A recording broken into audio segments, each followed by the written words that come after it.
আসসালামু আলাইকুম everyone, welcome back to my channel delicious cooking by Tahira. আজকের পর্বে আপনাদেরকে 1 কাপ ময়দা আর একটি মাত্র ডিম দিয়ে তুলোর মতো নরম তুলতুলে তেলে ভাজা কেক তৈরি করে দেখাবো। আর একবার এইভাবে তেলে ভাজা কেক তৈরি করে কাউকে খাওয়ালে বারবার খেতে চাইবে, এতটাই মজার হয় এই তেলে ভাজা কেকগুলো। তো চলুন দর্শক, রেসিপিটি দেখে নিচ্ছি শুরু থেকে শেষ পর্যন্ত। তেলে ভাজা কেক তৈরি করার জন্য প্রথমে একটা মিক্সিং বোল নিয়েছি। এরপর এই বোলের মধ্যে ব্যবহার করব রুম টেম্পারেচারে থাকা একটা ডিম যদি ফ্রিজে থাকে সেক্ষেত্রে রুমের স্বাভাবিক তাপমাত্রা এনে তারপর ব্যবহার করতে হবে। এরপর ব্যবহার করব 4 টেবিল চামচ পরিমাণ চিনি স্বাদ অনুযায়ী বাড়িয়ে কমিয়ে অ্যাড করতে পারেন। এরপর ব্যবহার করব স্বাদ মতো লবণ।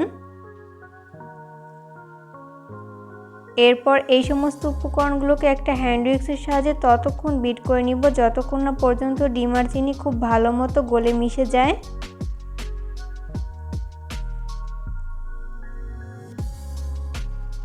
বিট করতে করতে একটা পর্যায়ে দেখা যাবে যে ডিম আর চিনি খুব ভালো মতো গলে মিশে গেছে।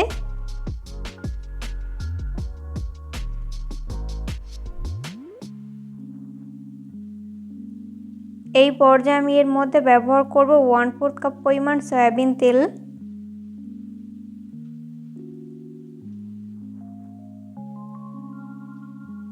এরপর আবারও 1 মিনিটের মতো বিট করে নিব।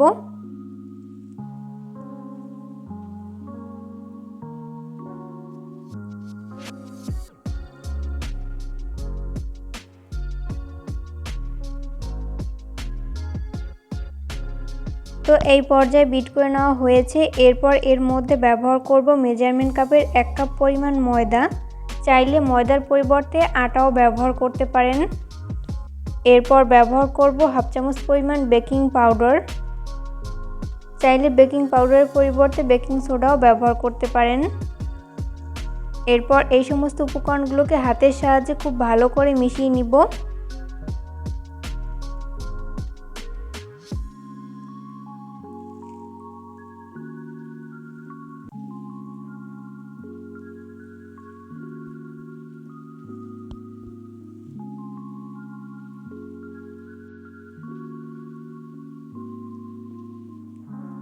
তেলে ভাজা কেক তৈরি করার ক্ষেত্রে মিশ্রণটি এরকম আঠালো তৈরি করতে হবে। তো এই পর্যায়ে মিশ্রণটি তৈরি করে নেওয়া হয়েছে। এরপর কেক তৈরি করার জন্য আমি এখানে একটা চামচ নিয়েছি। এরপর চামচে সামান্য পরিমাণ সয়াবিন তেল মেখে নিচ্ছি। এরপর ওখান থেকে অল্প অল্প করে মিশ্রণ নিয়ে আমি এই চামচের শেপে এই কেকগুলোকে তৈরি করে নিব। এতে করে সবগুলো কেকের সাইজ সমান হবে।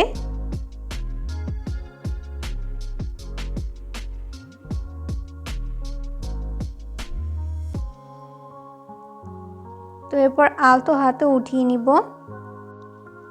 এরপর হাত দিয়ে এইভাবে গোলাকার শেপ দিয়ে নিব।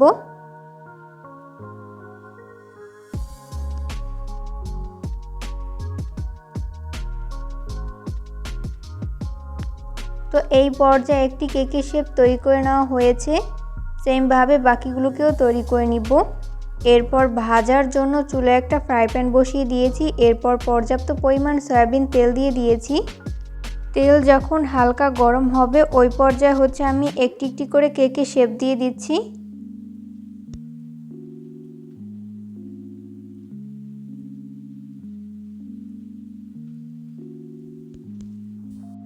সবগুলো কেকের শেপ দিয়ে দেওয়া হয়েছে। এরপর চুলার আঁচ মিডিয়াম ফ্লেমে রেখে এই কেকগুলোকে ফ্রাই করে নিতে হবে। কোনোভাবেই চুলার আঁচ হাই ফ্লেমে রেখে এই কেকগুলো ফ্রাই করা যাবে না, সেক্ষেত্রে উপর থেকে খুব দ্রুত কালার চলে আসবে, তবে ভেতরটা ভালো মতো কুকড হবে না, তাই লো আঁচে ভেজে নিতে হবে। যখন এক পাশ ফ্রাই করে নেওয়া হবে ওই পর্যায়ে উল্টে দিতে হবে অপর পাশটি ফ্রাই করে নেওয়ার জন্য।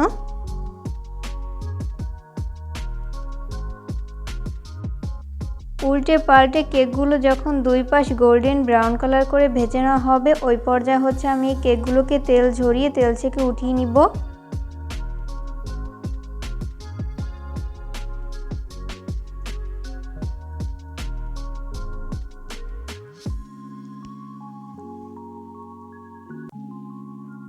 কেকগুলোকে ভেজে আমি একটা প্লেটে তুলে নিয়েছি। চেষ্টা করেছি রেসিপিটি সহজভাবে শেয়ার করতে।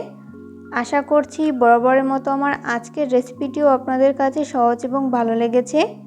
রেসিপি ফলো করে অবশ্যই বাসায় ট্রাই করবেন। দেখবেন পরিবারের ছোট থেকে বড় সবাই অনেক বেশি পছন্দ করবে আর অনেক মজা করে খাবে। বিশেষ করে বাচ্চারা অনেক বেশি পছন্দ করবে। সকাল কিংবা বিকেলে চায়ের সাথে খাওয়ার জন্য এই কেকগুলো আপনারা তৈরি করতে পারেন।